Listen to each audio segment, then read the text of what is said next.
CEE, Central Europe Explained, an IDM podcast series powered by Erste Group. Episode 22, Serbia and its vaccination strategy, the game of geopolitics and disinformation. In February 2021, the news outlets were reporting that the Serbian government had been successful in its vaccination strategy, which prioritized healthcare over politics by looking at the purchase and distribution of vaccines as a healthcare issue. Back then, the country was leading the vaccination race with the highest vaccinations rates within Europe. But half a year later, the number of given jabs has stagnated, with 41.5% of Serbia's population vaccinated. Like everywhere, vaccine skepticism plays an important role, with young people being the hardest age group to convince. The number of given jabs is not increasing anymore, a result of many complex factors such as historical and socio-political connotations, as well as problems in public discourse, disinformation, and controversial narratives. My name is Hontebeyrie. I am podcast producer for the IDM, and today I am welcoming Vuk Velebit, a political analyst focusing on the relations between Serbia, Russia, and the West, based in Belgrade. Together, we will see how the Serbian vaccination process overlaps the current complex political, geopolitical, and informative discourse.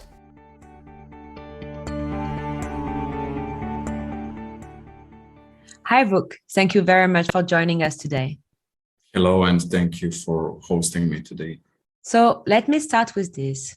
Serbia had a very successful start in its vaccination campaign, especially with the large range of vaccines available in the country. Prime Minister Ana Brnabić even claimed that Serbia was among the few countries which looked at the vaccine purchase and distribution as a healthcare issue and not as a geopolitical one.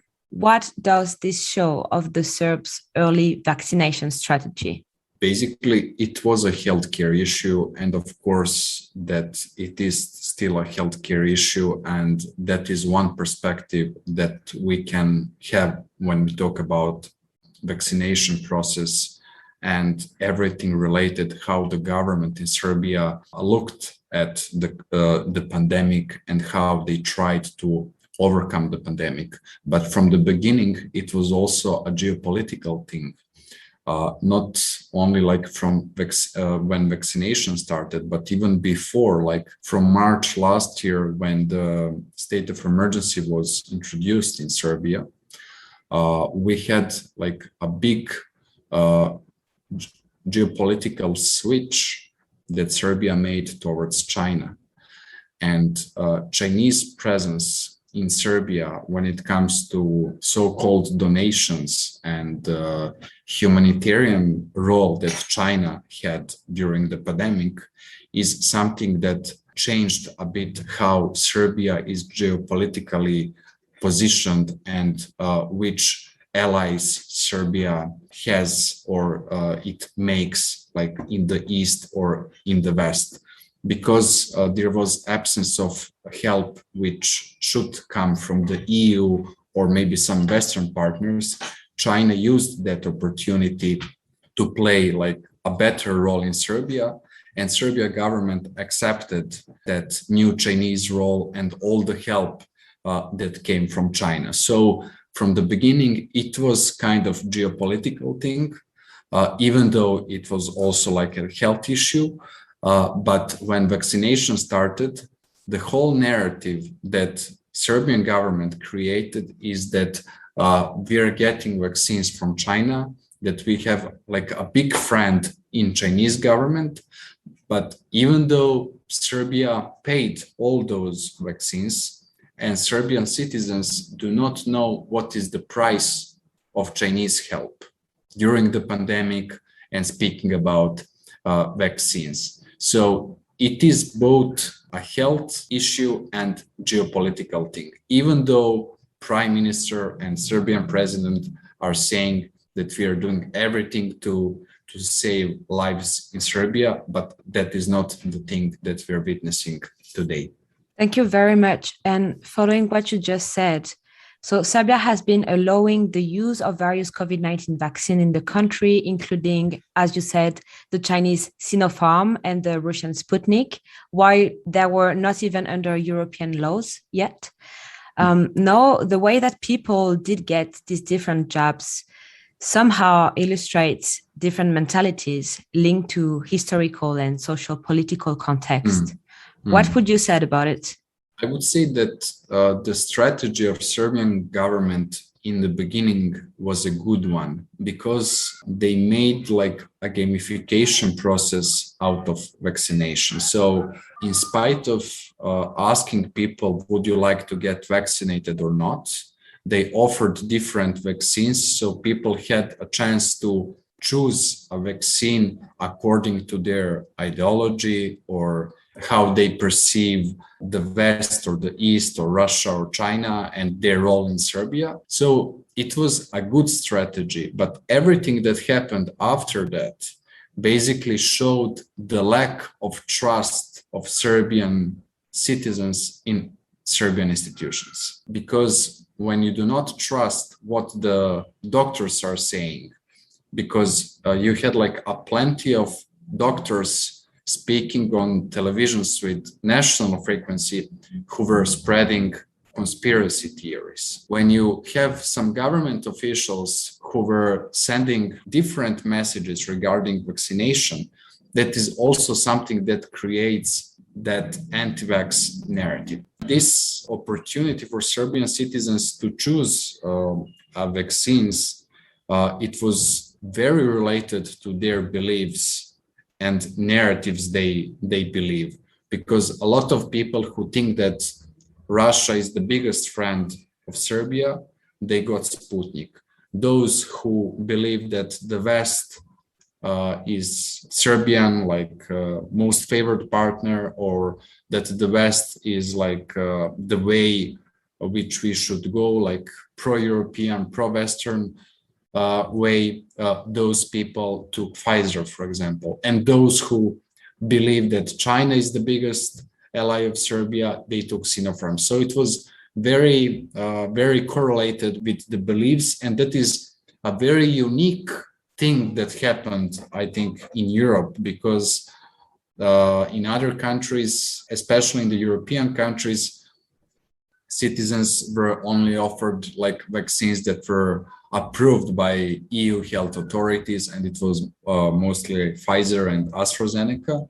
While in Serbia, Serbian authorities, they didn't want to wait for EU because we are not member of the EU. They didn't want for the EU to tell us which vaccines to use. And speaking from the health perspective, that was maybe like a good strategy, not to wait what others would approve or disapprove. If you have like 1 million Sinopharm vaccines, you will use it and you will try to vaccinate more citizens as it is possible. But everything that happened after that first wave of vaccination basically showed the lack of trust in institutions and showed how anti-vax movement is strong in Serbia. So you were talking about these narratives, but actually which role have the government and media played in the diffusion of both of them, also the pro-vaccination? How is the government fostering vaccination in Serbia today? I would say that in the beginning, the government let those citizens who were willing to get vaccinated.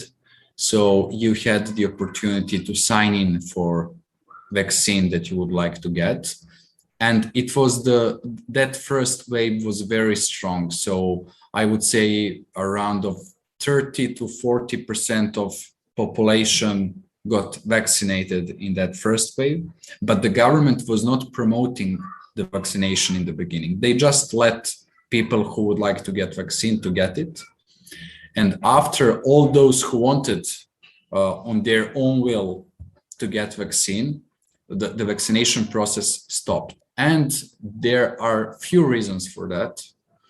The one is that the government, they didn't promote the vaccination process truly. It was not like a strategic planning and not very good communication. Even though all government ministers and the president, they got vaccine, but in the same time, there were a lot of people speaking on TV stations that are under regime control who were spreading anti-vax narrative. And the reason for that is that President Vucic's party, I think they are a bit scared of some potential political party or movement that could get popularity on anti-vax narrative. So I think that Vucic's strategy was basically to control both narratives, narrative pro-vaccination and narrative anti-vaccination.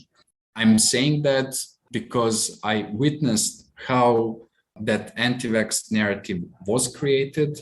And if you allow those people who are spreading conspiracy theories to talk every day on TV stations with national coverage, which are under government's control, then it's a clear message that you are the most responsible for that, why the vaccination process stopped. And in the beginning, Serbia was the global leader in vaccination. Today, Serbia got vaccinated only half of its population. And today, we are a global leader in new daily corona cases. So it's a big disaster like what we have witnessed in the beginning. And we had the ability for people to get vaccinated. And we have today more vaccines than it will be used. So the government, they made another foreign policy strategy to influence other countries, neighboring countries, and to build maybe some stronger position for Serbia, like in geopolitical arena, among some other players, because our government is donating the vaccines that aren't going to be used in Serbia because people do not want to get vaccinated. Today, the situation in the country has significantly changed, as you just mentioned. And Serbia is not, let's say, a vaccination success story anymore. So is those narrative the main reason why people are not getting vaccinated anymore? Or is it also logistically linked? I believe that it's not the thing and it's not the issue. I would say the narrative is the issue. And also, if you do not trust in institutions, if you do not trust what doctors are saying on TV, or if they're constantly sending mixed messages like pro-vaccination or anti-vaccination, or corona is a serious virus, or corona is just a funny thing, as it was the case last year, for example, when some doctors were speaking on TV. So when you have that very mixed narratives and lack of trust, you get this, what we are witnessing today in Serbia. And of course, you have, as in any other country in the world, there is always a part of population who do not want to get vaccinated. So you have that group, and you have the other group that was highly influenced by narratives created by the government or people close to government who created that narrative because they were scared that some other political party will win on anti-vax movement. And one of the reasons, for example, why the government in Serbia is not introducing COVID entries, like if you would like to go to restaurant or to theater or to cinema, that you need to show a certificate that you're vaccinated, is because next year we are going to have parliament, presidential and local elections. So they do not want to risk with those COVID passes because they will probably lose some voters. Because mostly those anti-vax people are basically the voters of Vucic's party. Thank you very much. I would like to come back just quickly on what the Prime Minister Ana Brnabić said regarding the non-geopolitical matter of the vaccination process. So you said that now Serbia is giving jobs for people from different countries. How this might be actually a positive point for the international policy of the country? So I think that in package with some other things that Serbia is doing in the region, Serbia is trying to build a position of regional center and the most significant regional player in the Balkans. And this vaccination foreign policy is part of that. So I think that Serbia is strengthening its position because a few months ago, when the EU didn't send any humanitarian help or any vaccines to Western Balkan countries, Serbia was the state that was donating vaccines to neighboring countries. And Serbia basically sent a message that we are here to help each other. We are against nationalism, we are against war or any other thing that is sometimes related to Serbia. So that is one thing. The other thing is also, for example, Serbia donated 100,000 Pfizer vaccines to Czech Republic a few months ago. So it is also like a message to the EU. Look, Serbia, who is not member of the EU, is donating 100,000 Pfizer vaccines to your member country. So it is also sending a message. And the third thing is that Serbia is donating vaccines in North African countries and in countries that were close allies of ex-Yugoslavia in Africa. So it's maybe again some kind of strengthening Serbian position and role in global politics. Even though Serbia today is a small country and small player, but Vučić is trying to present Serbia as a global player to his voters. Because if his voters see that Serbia is a global player, they will be very proud of it. And he's in a way buying a support for the upcoming elections. Thank you very much. I would like to ask you as well, which according to you would be maybe the best strategy to follow right now to foster vaccination in Serbia? I believe that the best strategy would be to let publicly to speak people who had coronavirus, because I think that is the only way when people who do not want to get vaccinated to hear the real stories from the hospitals and to hear what might happen to you if you don't get vaccine. That is one thing. And the other is I would like to see like Serbian government and Serbian president more honestly and calling people for vaccination and creating some other incentives that would call people to get vaccinated. Vuk, thank you so much for your expertise and very interesting insights. As an ending question, I want to ask you to recommend a piece of art or a piece of literature to our audience and explain why in few sentences. So at the moment, I'm reading one interesting book that is closely related to what we just talked about, and it's called Suspicious Minds. So it's about why we believe conspiracy theories, and the author of this book basically gives he explores the history and consequences of conspiracy theories. So I think this is a very nice and interesting book when we talk about coronavirus, vaccines, and everything that is part of our conspiracy reality that we are living in today. Thank you so much again. It was great to talk to you. Thank you very much.